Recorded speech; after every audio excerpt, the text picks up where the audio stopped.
What's up guys, thanks for tuning in. Aaron Sorkin's latest film, Trial of the Chicago 7, has just arrived on Netflix. A film he writes, but also for the second time in his career directs.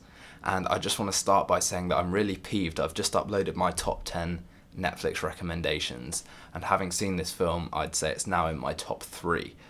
This is essential viewing as well as great filmmaking.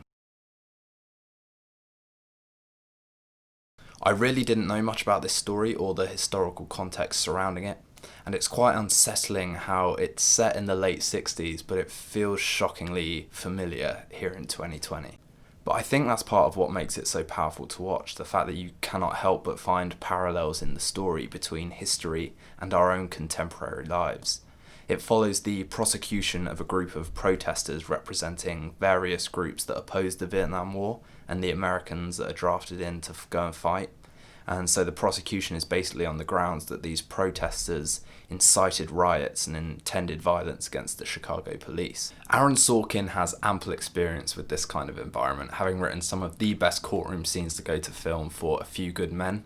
And always combining very human characters with very big ideas like he does in Social Network, Steve Jobs, West Wing, and The Newsroom.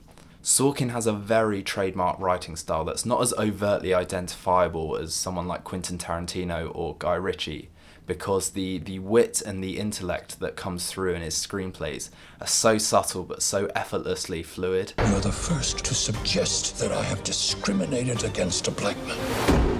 Then let the record show that I'm the second.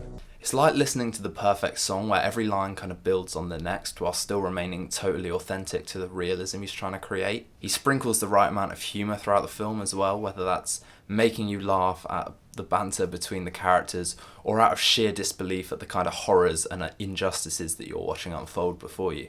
Sustained. Nobody objected. In terms of acting, I want to draw particular attention to Sacha Baron Cohen, who feels absolutely liberated in this film because this is miles away from the kind of calibre of socio-political filmmaking that has become famous and defined him in terms of like Borat and Bruno. Here he's playing someone who is still the joker of the group, but there is also a devout commitment to what he stands for, and that gradually manifests his character into someone more respected and sympathetic as the trial progresses. Now, how much is it worth to you? What's your price? To call off the revolution? My life. Mark Rylance is on compelling form as per usual, playing this wise and kind of world-weary lawyer growing increasingly frustrated by the injustices and the unfairness being showed throughout the trial. Jurors 6 and 11, they're with us. Juror number 6 and juror number 11, you're dismissed from this jury. Can you tell us why? Because this is my courtroom. And also Eddie Redmayne is a huge standout because I've only really seen him in films where he plays quite introverted, reserved characters. Whereas here he gives a really multifaceted performance where he gets to be very vocal but also very quiet, and in many ways it's his moral dilemma and commitment to the cause that underpins the moral epicenter of the film. Having only directed Molly's Game prior to this, Sorkin is also a really competent filmmaker, and that comes across confidently here. He also has an incredible eye for tonal switches, and the scenes in court, which comprise the bulk of the film, can fluctuate from being comical to disgusting to inspiring, all while remaining deeply impactful. And that is something Sorkin never fails at doing, turning what seemed like simple lines of dialogue or very small gestures into defining moments in the film. I'm tired of hearing you. It would be impossible for me to care any less what you are tired of. It's evolved from simply being a story about underdogs trying to call out the government by showing the fractured nature of the 7 defendants.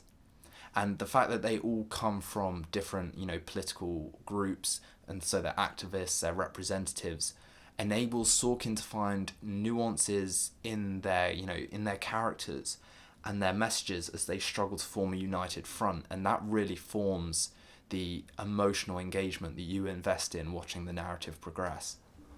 It's such a good film, honestly, a compelling true story told with a compelling and confident voice, carrying a message about the state of our justice system and how easily it can be manipulated to fulfill certain political agendas.